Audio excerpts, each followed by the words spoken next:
તો મુખ્ય સમાચાર સામે આવ્યા છે કે સંસદ લોકસભાની કાર્યવાહીને લઈને એક ખૂબ જ મોટા સમાચાર સામે આવી રહ્યા છે અને માત્ર 1 મિનિટ લોકસભા ચાલી છે. લોકસભાની જે કાર્યવાહી છે માત્ર 1 મિનિટ ચાલી છે, તો વંદે માતરમ બાદ કાર્યવાહી સ્થગિત કરાવી દેવામાં આવી છે. લોકસભા અનિશ્ચિત સમય માટે સ્થગિત કરવામાં આવી છે. તો આ મુખ્ય સમાચાર મળી રહ્યા છે લોકસભાની કાર્યવાહીને લઈને, જેમાં મોદી અને શાહ સહિત આખી કેબિનેટ હાજર હતી ત્યારે આ વસ્તુ થઈ છે અને લોકસભાની કાર્યવાહી માત્ર 1 જ મિનિટ ચાલી છે.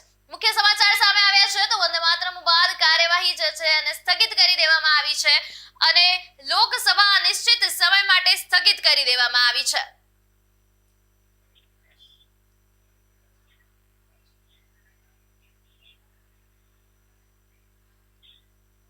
દિલ્હીથી સંવાદદાતા રવિ પ્રકાશ આપણી સાથે જોડાઈ ગયા છે અને શું અત્યારે ત્યાં સ્થિતિ છે એના વિશે આપણે જાણીએ.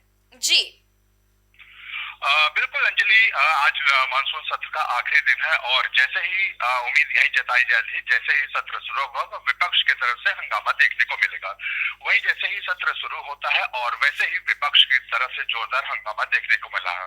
हालांकि विपक्ष की तरफ से कहा गया था कि जो चंदा चोरी है और जो जंतर मंतर में छात्रों पे जो लाठीचार्ज हुआ, स्टेट गन का प्रयोग किया गया, उसको लेके चर्चा करने को तैयार थे. और कल खुद गृह मंत्री अमित शाह ने कल 3 बजे से लेकर आज दोपहर 3 बजे तक जो है चर्चा करने के लिए कहा गया था, लेकिन विपक्ष जोरदार हंगामा करता है और इसी को लेकर जो है लोकसभा को अस्थायी रूप से स्थगित कर दिया गया है.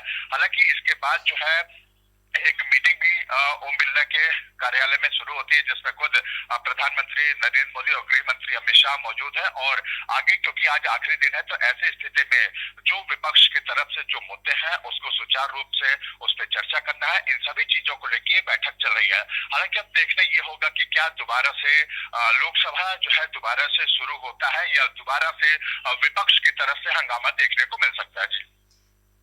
જી આપ અમારી સાથે જોડાયા અને આપે અમારી સાથે માહિતી શેર કરી તે બદલ આપનો ખૂબ ખૂબ આભાર.